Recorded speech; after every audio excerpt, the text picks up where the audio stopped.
Okay, so let's go ahead and get started. Welcome everyone. Thanks for taking some time out of your day to hang out with me and Karen and the author community here that we have at Positively Powered and Unleash Your Inner Author. So it always makes my heart happy to see you show up on the call. And this is meant to be a roundtable. So Karen, I'm going to introduce Karen. We're gonna talk a little bit. But I want it to be very interactive. I want everybody to ask their questions, to get their questions answered. So Karen is a complete wealth of information as our guest today. And she's going to give us a lot of information. So I think anything that we can throw at her in terms of questions, she'll be able to handle, no problem. Right, Karen? I'm going to try. Okay, awesome. All Bring right. me your best Welcome stuff. those just coming in. Hi, Krista, Jenny, nice to have you. So I'm going to introduce Karen, and I'm gonna not even attempt your last name, so you can say it when I'm done, Karen, because I know I'll screw it up. So Karen is the CEO of Uplevel Media LLC and host of the Good Girls Get Rich podcast. She's a LinkedIn strategist and speaker dedicated to empowering women entrepreneurs. With over 30 years of experience in tech, marketing, and customer relations, Karen merges her expertise with a passion for guiding people to take charge of their destiny. She specializes in leveraging LinkedIn and PR strategies to help her clients become thought leaders, fostering wealth creation and impactful personal branding. So I think we all want that. And welcome, Karen. So glad to have you. I'm so happy to be here. Thanks for having me. Yes, of course. We're so happy to welcome you to our author community. I want to ask everybody, just do a show of hands, a couple of questions, because we want to make sure that we're talking about the things that you want to know about. So that will help us tremendously to stay on track and to dig into the things that you guys are concerned about. So how many of you all are speakers? Maybe. Okay, or want to be. Want to be. Want to be more speakers or get out there again if you haven't been out there since COVID or whatever. So most of us, I would say, we have a message to spread, and that's one of the ways that we spread it. So how many are authors, published authors? Do they have to be published? No, you count. You're so close. Oh, okay. Or in the process, because Will is in the process too. So raise your hand, speaker and author. Okay. Awesome. And Trisha, you get to raise your hand too. And Anne. So, okay, awesome. So most of us are speakers or authors or want to be one or both. How many of you are actually using LinkedIn right now as a platform to help spread your message? Okay, good. How many are a little shy about LinkedIn, not quite sure about how to use it? Yeah, I mean, I think there's a lot to learn, and I think there are so many different ways to connect with people, with groups, with different opportunities. And Karen's an absolute expert in this. So let's make sure that we ask her all the good questions. Okay, so Karen, I'm going to put you on the spot now. Go ahead. And all right. Ready to jump in? So let's talk about why LinkedIn. Why does it matter? I think most of us are really comfortable on some other platforms like maybe Facebook, maybe Instagram, maybe even TikTok. I know some of us use all kinds of different strategies. So why LinkedIn? Why does it matter that we're on LinkedIn? Yeah. Listen, whether or not you decide to use LinkedIn to market, I think it's important that you at least have a great profile there because it's part of your brand, right? As a speaker, or as an author, right? You're creating thought leadership. And it is where you can tell the world what you want them to know about you. Yes, you can use your website, and you should. And yes, you can have speaker one sheets and all those other things. But when people are throwing your name in a search engine, this is how you start to control what they find, is by creating a LinkedIn profile that positions you as if you're worthy of their investment, whether that's money or time, right? Or as if you're peers with the most influential people in your industry. So it is going to come up high in searches when people are checking you out. And before they hire you to speak, you can be sure they're throwing your name in a search engine, right? So this is one way that you can take control of that.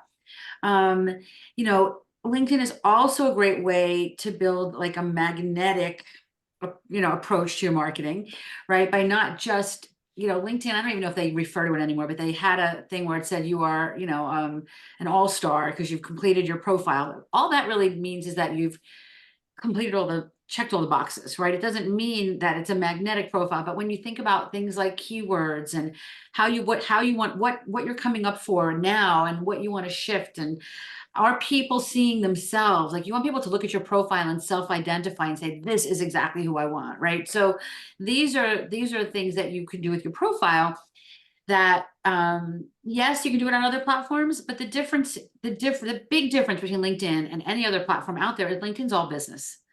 So there's no, you don't have to worry about, there's no position, you don't have to preface your conversations with, let me tell you about my business, because it's like walking into a chamber of commerce meeting, right? Like, everybody's there to talk about their business. So you can jump right into conversations and let your profile do the heavy lifting of who you are and why you're worthy of their time. So it is, I don't even really look at it as social media. And I do think too, that for me and for most of the people that I work with, I could get rid of most of the rest of my social media and I don't think my business would take a hit. I use social media to to build my brand and to reach more audiences and, and to create more visibility. But the business I do, most of it comes from LinkedIn. Interesting. So let me dig in a little bit to that, Karen, because you said that when people search for you, your LinkedIn comes up I mean, sometimes it comes up before a person's website. Exactly. Their LinkedIn page. So it's not just if they're searching on LinkedIn, it's actually if they're searching on Google or any big search engine, right? Yep. That's exactly right. It's coming up, and LinkedIn is looking to, it's asking us for help. Like, it's saying, what are the things you want to be found for? What are your skills? What services do you have? It's asking us for help. So when we take time to create that, we're helping LinkedIn drive more people to our LinkedIn profile. And, the thing is, I teach this stuff, right? So all of my competitors know how to do this. Yours may not. So if you're doing this and somebody goes on, and you're a money mindset speaker, right? And somebody goes on LinkedIn to look for a money mindset speaker for their next conference, and you do the work to make sure that you come up when they search for that, you're going to come up and your competition is not, because most of them are not doing this.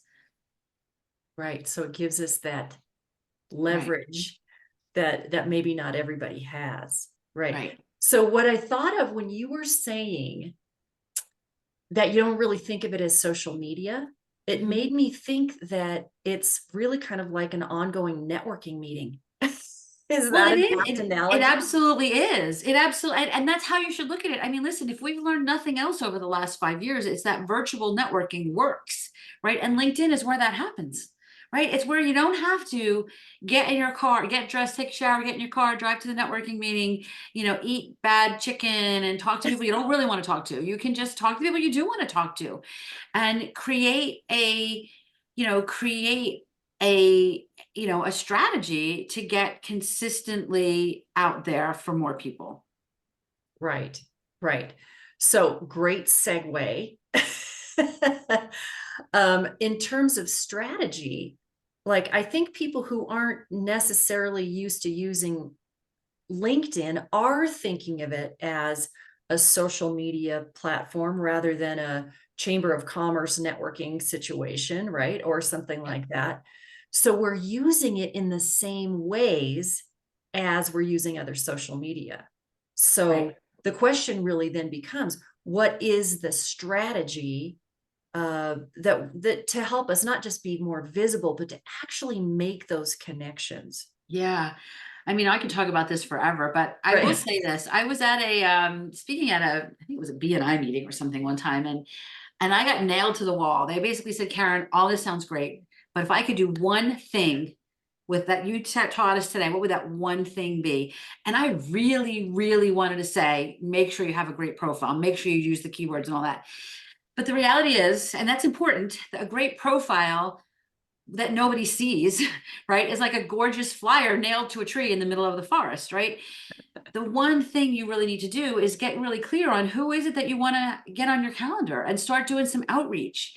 And not in a spammy, cold networking kind of way, but like for those of you that are speakers here, I'm a speaker, and one of the things that I teach when I teach, and I'm talking about some version of LinkedIn is in what I talk about, right?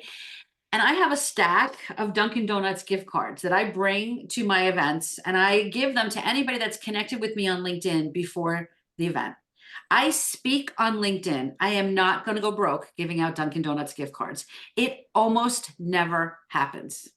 So you buy this ticket to the event, you pay $500 to go to this conference, you go to the conference, you sit in these audiences, and you leave, right?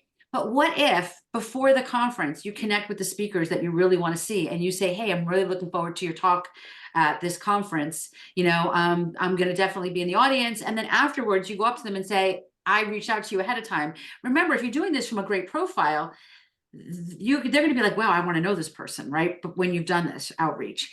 And then also, like, who else is going to be there, right? Are there Facebook groups or LinkedIn groups, or is there an app for the conference that you as a speaker can start to find out who else is going to be there, and then start to use LinkedIn to connect with these people? Remember, when you're connecting you can connect on the app, and you should, and you can connect on other platforms, maybe email them or whatever. But when you're doing that, you're not bringing the strength of your profile to that connection, to that thing. If you've done the work on your profile and you do that outreach, that the profile is doing a lot of the heavy lifting for you.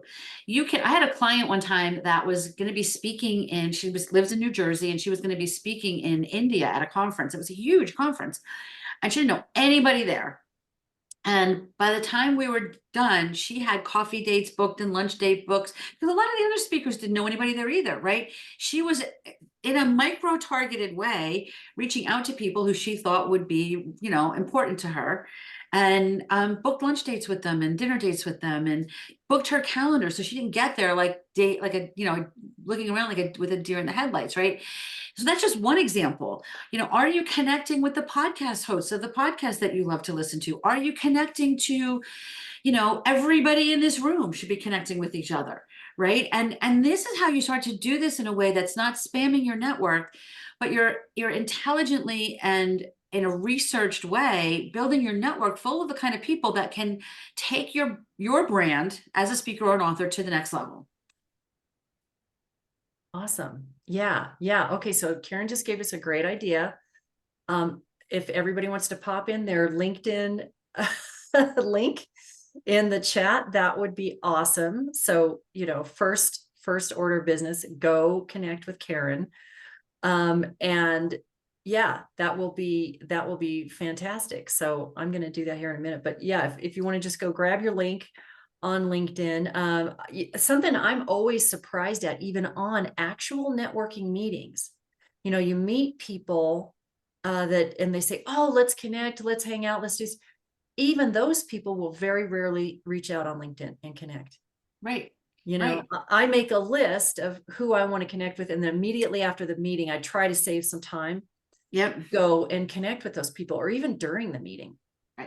And so that's a really great thing. So if you think, I think this helps with the mindset. If we're thinking about LinkedIn as a networking meeting, or a networking venue rather than a social media, then we approach it from the place of connection, of human connection, rather than, oh, I got to put up a lot of pretty posts every day. Yes, that helps. That goes to your branding, goes to your messaging and all that kind of stuff. But it's just not quite the same as the other social media platforms. Well, and here's the thing. I mean, there's some things that most people will kind of claim as universally true, right? It's not what you know, it's who you know. You are the sum of the 5 people you surround yourself with. Your net worth is determined by your network, right? All of that happens on LinkedIn. Right.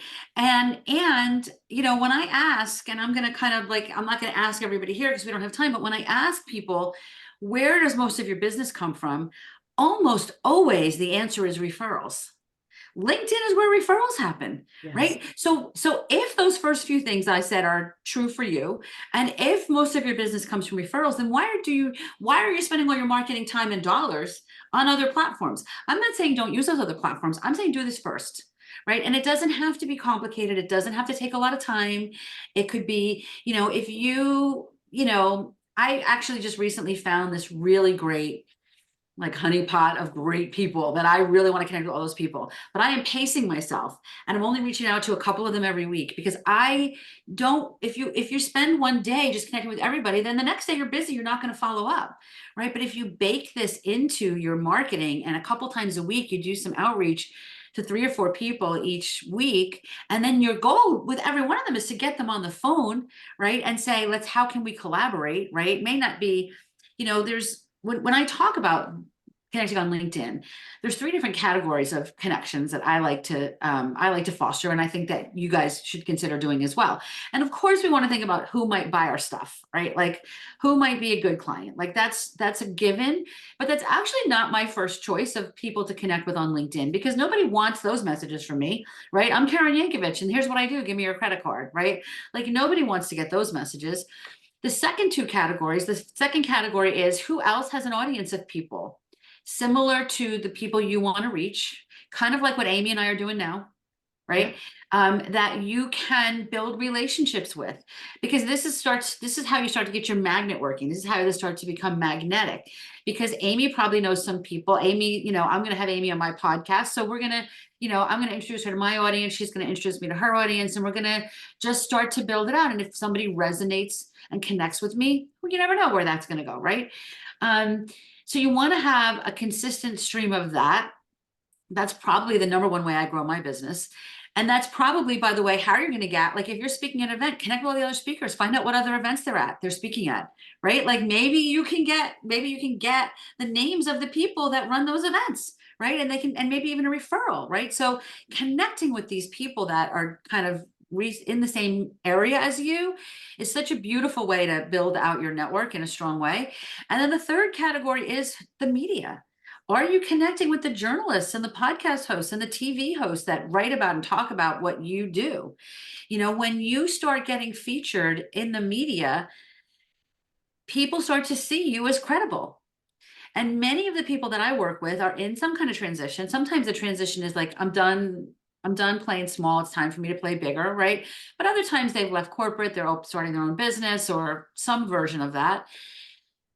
You may have years and years and years of expertise, but you're feeling a little imposter syndrome because you've never been a consultant before, right? So, and maybe you don't have testimonials that you can share because you've not really done this work in this way before. Well, if you're featured in the media, that helps build that credibility. And when people, again, we live in this world that even though we can say we don't live in this virtual world anymore, we live in a virtual world still, right? People throw your name in a Google search. Every time you're interviewed on a podcast or mentioned in a newspaper or a blog or a magazine, there's a Google entry for that, right? So if you put my name in Google, 10 pages come up. And it's intentional. It's not. And if I'm looking to work with a company who's checking me out, that gives me additional credibility that maybe my customers don't, my competitors don't have. So fostering relationships with the people that, again, I have a podcast, so I get pitched every single day. I get multiple pitches from people that want to be a guest on my show. And I pretty much ignore most of them, mainly because I don't know who they are. And I pretty much invite people that I think we're going to have a good conversation. But if I wake up on a Tuesday morning and you've shared my podcast and said, just heard Karen's interview with Amy Collette on her podcast, and I love to talk about this, this, or this, and you shared it and you're providing value to me because you're sharing my show with your audience. Now I remember and add your point of view so I know that you've got something up here, right? Like give me something that shows that you've actually listened to it. Now I appreciate that. I wish it happened every day. It doesn't. I've gone to newsrooms where they literally have whiteboards that have how many times their anchors and their people have been mentioned in social media. So they're looking for you to do this. If you, and nobody's doing it, right? If you're doing this, they're going to know who you are. They're going to recognize you. And maybe you'll be able to, you can start to build an actual relationship with these people so that the next time they're writing a story about something maybe that you are an expert in, they'll use you as a source, right? And this is how you start to build that magnetic approach to your marketing. Yes. So I want to circle around there. You just gave us tons of value right there, Karen. And I want to thank you for that. The first thing is, I think that common mistake is we're just searching for potential clients. Who's that person that's going to purchase my services or whatever? And that's actually really small thinking. That's what I used to do. And in the past couple of years, I've really built my LinkedIn community, actually making real connections with people and having conversations and building collaborations and things like that. It's fun. And it makes so much more sense, because if you're talking to people that have a following or have a community that is aligned with you and your message, then they want to hear from you, Right. then they want to know your message. They want to know what's going on. And so I think it's a much smarter angle to take. And the contracts will follow. The contracts will follow. Yeah. Yeah. And the media, I think that's something that's really not so common for all of us to do. So I know Lynette is going to start us off with asking a question. So I'd just like to open the floor. So if you have a question, you can raise your physical hand or raise your hand with the reactions down below on the bottom of your screen. So Lynette, jump in. Yeah, so I know I'm in a group, Encore Network group, and a lot of people post things and I'll like make a comment to what they post. But what I'm hearing you say, Karen, is going a lot further than that. And I'm not sure exactly what and how that is. How to get to their community through Right. this So you look to get a call on the calendar. You look to say, how can we collaborate? What kind of opportunities can we have to collaborate? And, I'm a fan, it's so easy to have a call that says, great, I know who you are. You're amazing. If I think of somebody, I'm going to send them your way. And then crickets happen after that, right? Nothing happens after that. I want you to actually have a call, some kind of a conversation with them where there's actually a plan that says, all right, like, what should we do? Like, all right, I love your audience. I love your message. Should we collaborate and do a LinkedIn Live together? Should we, I've got this weekly webinar that I do, maybe you can send an email to your email list about that. And, tell me what you've got going on. I can email my list about that. Like, actually make a plan beyond the love what you do. If I think of anybody, I'll send them your way. Right? Like, make an actual plan but the goal really is there should really be nobody or very few people that you do outreach to on LinkedIn that your goal isn't to get on the phone with. Right? Obviously, people are going to connect with you as your visibility grows. People read your books, right? They're going to connect with you on LinkedIn, and you don't know who they are, and that's cool. That means your marketing works, right? Like, we want that to happen, and we're not looking for all of those people to be on our calendar because that's kind of crazy. But when you're doing that outreach to people, your goal is really to, get them on your calendar.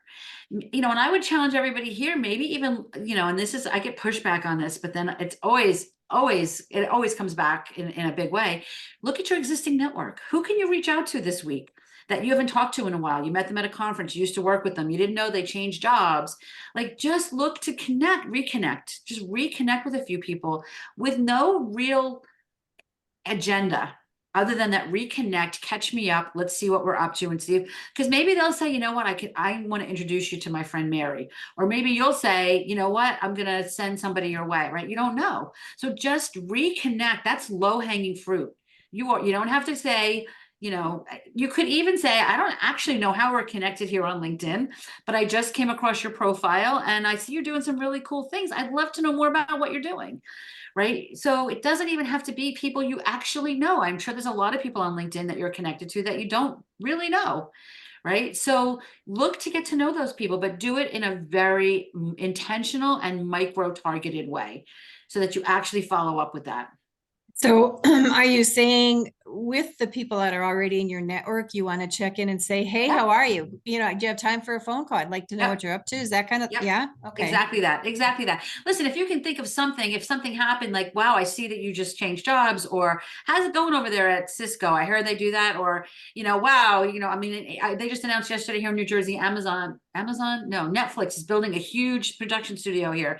So if they work at Netflix, you can say, well, are you going to be part of that Netflix, that production studio? That's like, if you can find something to say, right? But, the warmer you can make that outreach, the better. And even if it's just, can you believe it's been 10 years since we were at that conference that we first met at? I'd love to catch up and hear what you've been up to. I have one more question. I think that might Sure. help all of us. Yeah. So how, some of us anyway are in the process of getting ready to launch a book at some point in time as writers. So how do you use LinkedIn to go, hey, everybody, I have a book and it's coming out? That's exactly what you do. Oh, What do you mean? That's exactly what you do, right? You say, hey, everybody, I've got a book and it's coming out. You put the headline, you put the picture of the book in your header image, and you announce what the publication date. If it's not out yet, but you have a cover, say coming soon, and put it in your header image. Take some snippets of it. Send your book into ChatGPT and have it pull quotes out, and send one quote out a week or 2 quotes out a week from the book, and say, or say, oh my God, start talking about things like, I'm finishing up, my book is 10 chapters, but boy, is chapter 6, a beast. I'm reworking chapter 6 again. I can't, we're talking about this, I can't wait for, take people behind the scenes, right? Make a list of 50 people that you think can champion your book once it comes out, and ask them, can I send you a copy of my book once it comes out? And, could you read it and pop something on social media, or give me a point? LinkedIn is where you make all that happen, right? Where you make all of that pre-launch relationship stuff happen. Exactly. I couldn't have said it better myself, Karen. That's all what I call, I always say it's never too soon to start marketing your book, even, from day one or pre-day one. I'm going to be writing a book, because people are interested in that. They're interested. First of all, they're like, oh, she's writing a book. Give them your book. Give them, if you have 4 different cover images that you're choosing from, put them on there and ask people to choose which is their favorite. If you're, include your network in this. Take them on the journey with you, because that's what people want. They don't want your promo stuff. They love a little of the behind the scenes stuff.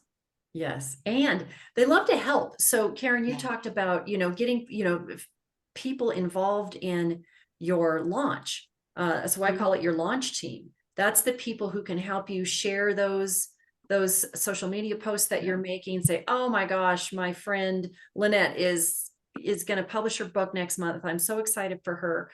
And then people start paying attention to your stuff, and it builds that buzz. And it's people love being part of that sort of you can even process. ask some of those people to interview you on LinkedIn Live, for their audience once your book comes out.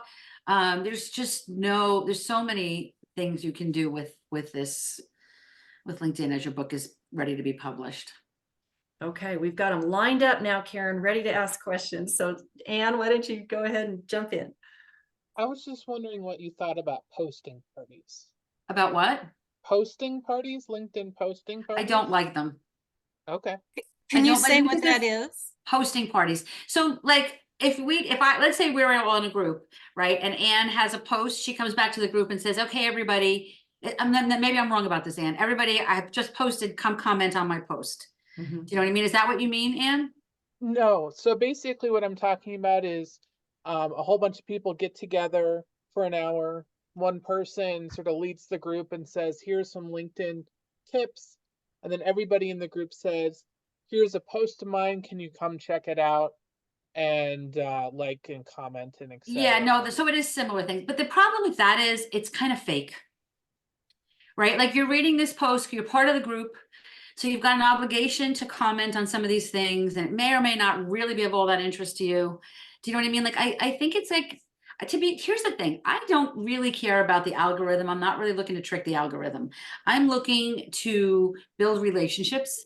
And then I want to stay top of mind with the people that I'm connected with by creating content.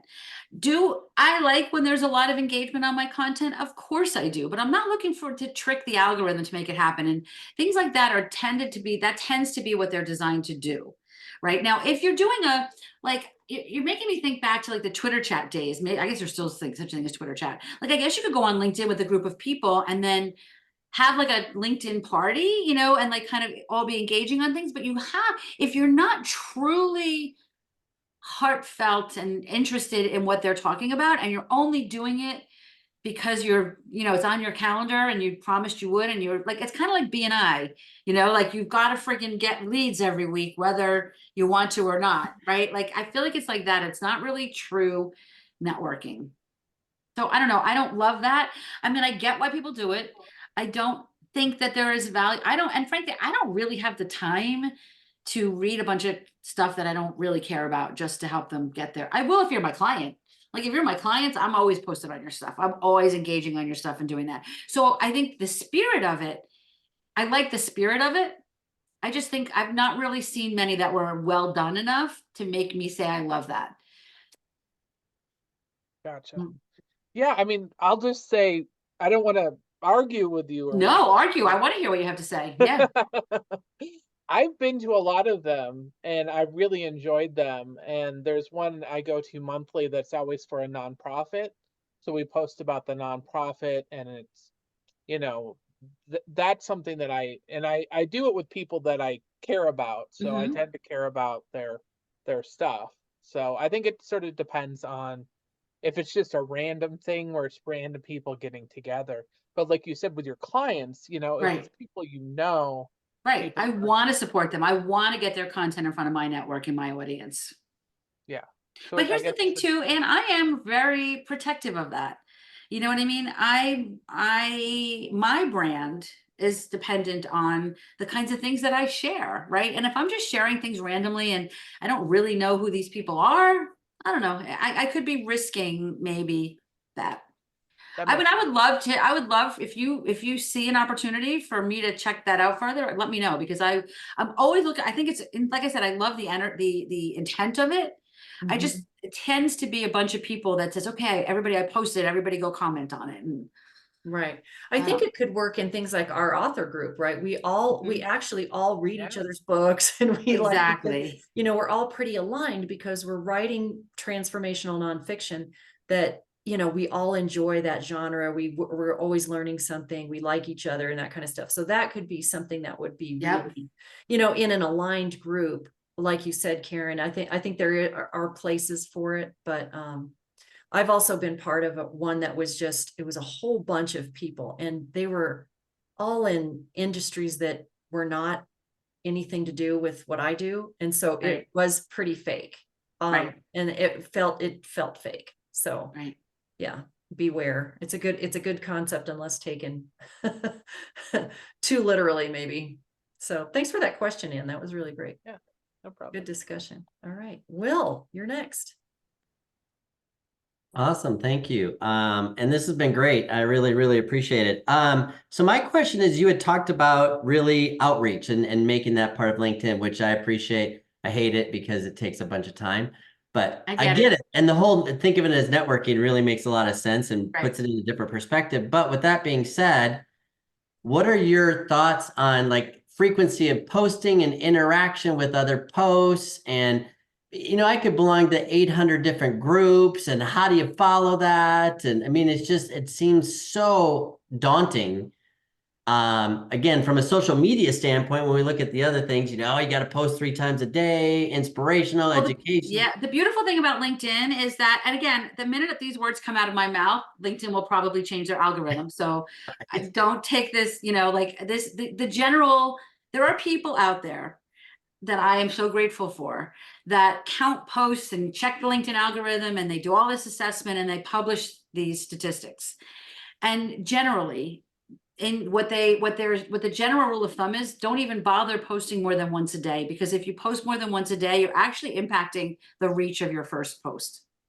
So at max once a day. You know, mix it up, see what works for you. At the end of the day, you got to test this stuff, right? I put a poll out there because statistics show polls get great reviews. I got like nothing. I'm like, all right, well, I tried it, right? Like, so you don't really know. I mean, genuinely, you know, but then here's the thing too. I am a big fan of the authenticity that happens on LinkedIn, right? I'm building relationships with you. Nobody logs into my LinkedIn profile but me. If I'm answering you on LinkedIn, it's me, right? I love that about LinkedIn. At the same time, we live in a world where AI is growing so fast. So there are tools out there that can help you curate posts that you should respond to that are relevant to what you've done. Posts that did really well in your industry that maybe you want to create a post kind of like those posts, right? There's a if you go to, oh, I don't even know if it's on there. Let me just check to see if it's on there. I have on my website, KarenYankovich.com/tools. So /tools, KarenYankovich.com/tools. There's a link to a program called Taplio, Taplio. Yeah, it's on there. These are like things that I recommend a lot. And Taplio is a LinkedIn tool that I use to help me find that kind of stuff out. I don't use it to connect with 100 people. I don't use it to message 100 people. I use it to help me curate content. There's an AI built into it. It helps me create some content in that, and then I rewrite it in my own words. It helps me see what kind of post did really well and the kinds of topics that I've done, and then I can rewrite that in my own words. So I like to use tools like that to kind of help to make it easy for me. Awesome. That makes a lot of sense. And then as far as like even interacting with other people's posts, is that still pretty relative to do? Absolutely, you know, 100%, 100%. That is, and again, I would say I might even put that higher than Posting. doing the outreach, you know, because like I can tell you but I can think of a day a couple months ago, it was a Friday and it was like this time of day. And I look at somebody put a call on my calendar for like 5 o'clock Friday night. And I'm like, what the heck? Right. And I'm like, how did I let that happen? I should have checked my calendar, blah, blah, blah. Well, she had seen me engage on a post earlier that day. She checked out my profile. My profile impressed her. There was an easy way to book a call right from my profile, right? So she booked a call and got on my calendar and handed me her credit card for one of our higher ticket programs within that same day. She didn't know who I was at 10 o'clock in the morning. And I had her credit card for, you know, a solid 5-figure contract by 5 o'clock that evening. So, and it came from me engaging. She saw me engaging on somebody else's stuff. So it's how you get your profile, because what we want is to get your profile out of the middle of the forest, right? And in front of as many eyes as possible. I'd rather see you engage than post a million times or worry about the content on your posts. That's awesome. Thank you. That's really, really helpful. Yeah, great advice, Karen. Thank you. All right, great question, Will. Hi, Krista. Jump in. Hi, Amy. Hi, everybody. Hi, Karen. Thank you so much. So it's probably a comment more than a question. I don't feel like any kind of expert. I published my book a few months ago and I've been terrible about LinkedIn. So through the years, because I was, a substitute teacher, and I was a real estate agent. And then my husband passed away, a terrible circumstance, and not to get into it, but that's what I wrote my book about. I was in an abusive marriage and all these things. And then he committed suicide. So that is my book in a quick nutshell, but it's basically helping people get their shit together. So I'm just getting myself out there. But I've been so caught up in like the teeny boppers only on Facebook and Instagram because I feel like LinkedIn is not my thing. I really was glad that Amy did this because I've been wanting to get more involved, but I didn't really know even how to start, which is why I didn't even include my profile because I completely have imposter syndrome. Like, what am I doing here? But I know that what I'm talking about is taking off and getting traction from people. And I have a lot of events. I just don't even really know where to start. And I've been pretty good only about on the other two posting things.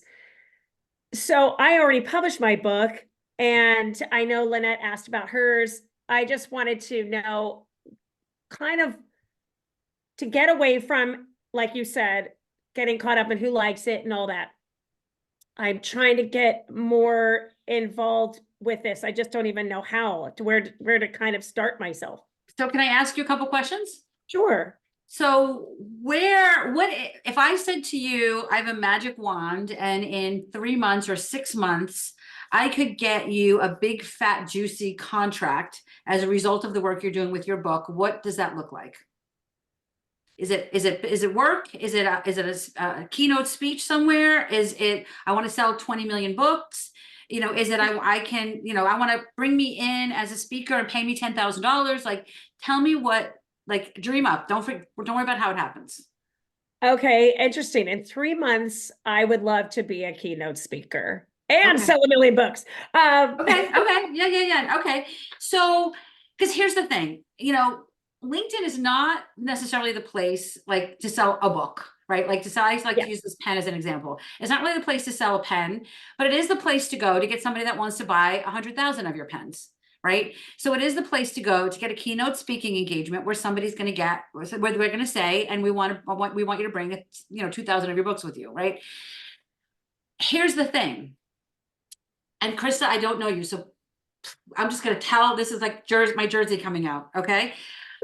I don't have any idea if you have any credibility, right? Like you're telling me you were a substitute teacher and you were a realtor, and that we probably all have that same story, right? Mhm. So that doesn't change anything, but it's on you to create the credibility so that people will not like even if it's just to interview you on for a podcast or for a TV show, like especially if it's live, they don't know anything about you, right? So they're like, is this woman nuts or is she for real? Right? This is where you tell the world you're for real. This is where you share some of your other interviews. This is where you create your brand to let people know that I am a smart woman who is a hard worker, and I have a message that's going to change the lives of your audience. And this is where that happens. Your story, as you were telling me the story, and I'm not even a LinkedIn profile writer, and I got your profile, I'm writing your profile in my head. Like, I want to hear that story and your LinkedIn profile because people are going to resonate with that. And that's what you want, right? Nobody cares about your real estate license. I mean, if they want to buy a house, they're going to want to know that you have a license, right? But at this point, I'm not saying you don't put that on there because that is all part of your story. Your LinkedIn profile is about you. It's about the brand of you. It's not about your business. It's not about your book. It's about the brand of Krista. So I think more than anybody we've talked to here today, I would love to see you diving in and creating that, because that's where you're going to get these keynote talks. And that's where you're going to build relationships with even speaker agencies that might be looking for that. Like, they're going to be looking for you. And if all they see is your, and I'm not knocking Instagram. I have an Instagram, like, I'm not knocking that, but if that's all they see, you're not giving them the juice that says, I'm for real.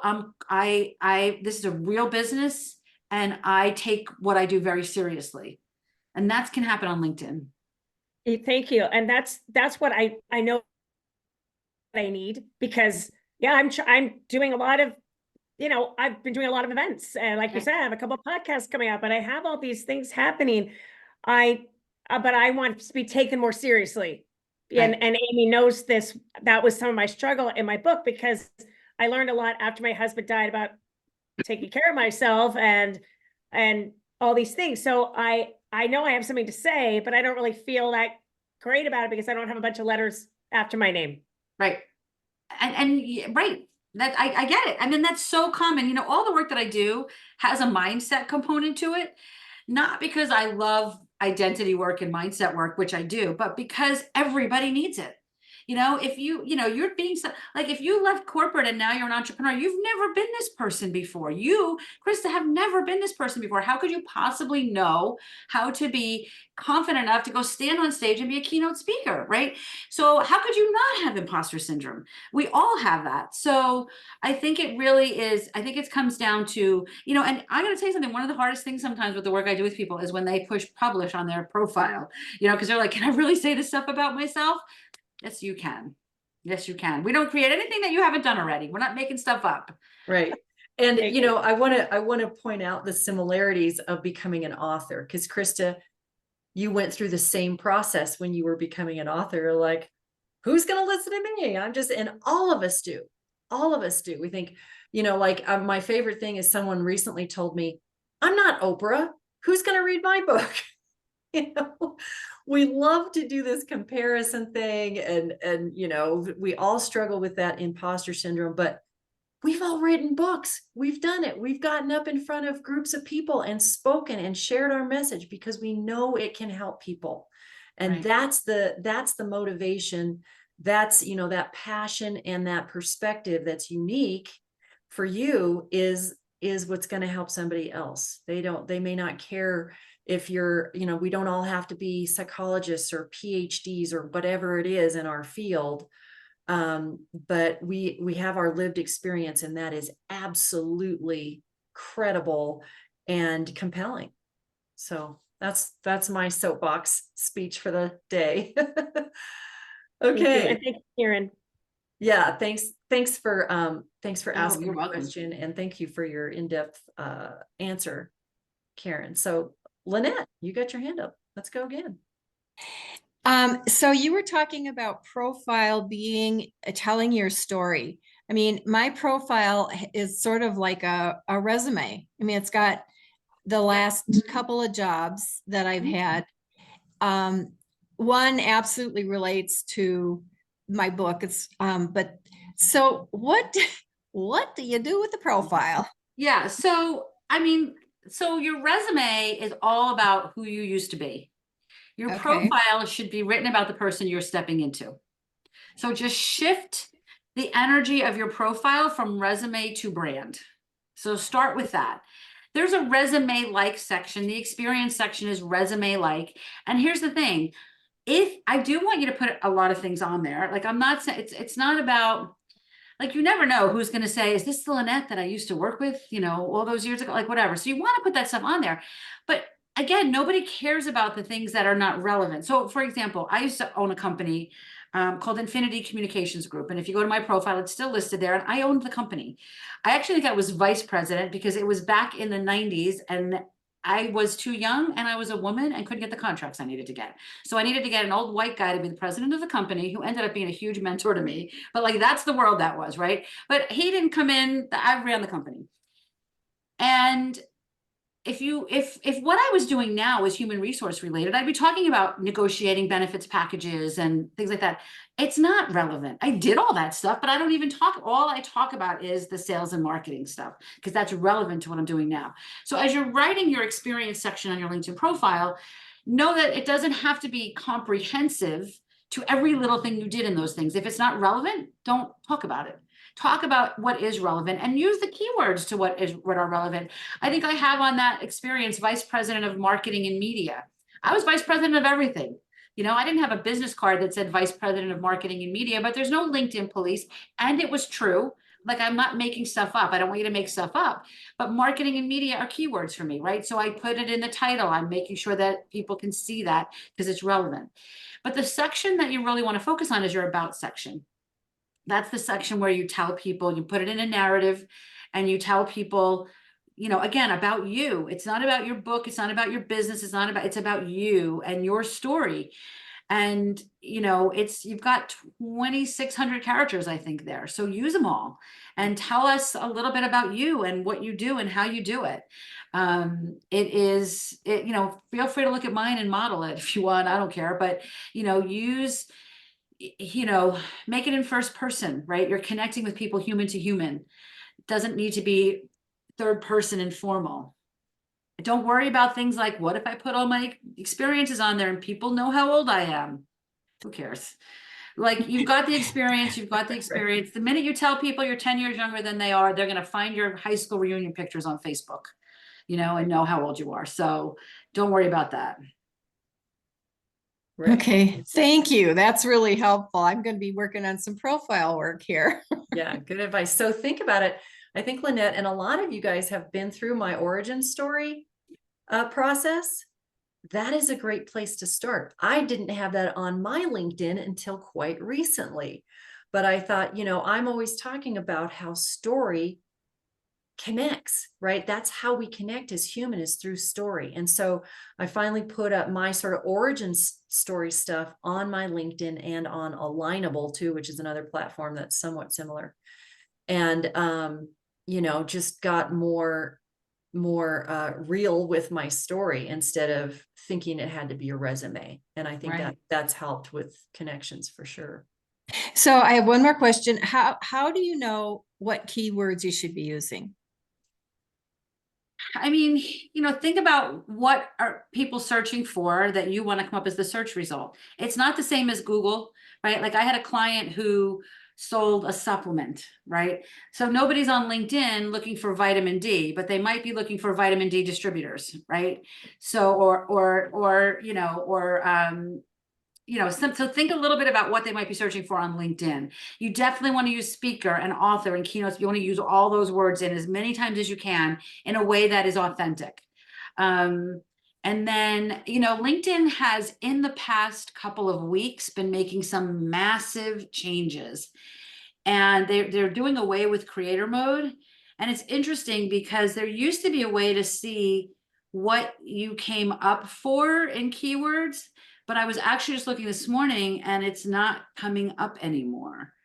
So I don't know how to find that anymore. I'll have to look and see. I'll have to do, so again, at the end of the day, it's not what you really want to do is if you're talking, you want to just continually talk about the same kinds of things, especially if you have a niche market that you can kind of step into, talk about that niche, right? If you're a financial planner, you're talking about the same things that 7 million other people on LinkedIn are talking about, right? But if you say, I'm a financial planner and I help women over 50 create enough wealth to retire at 60, now you're back to helping them self-identify, right? So that's the kind of thing you want to think about as you're thinking about keywords.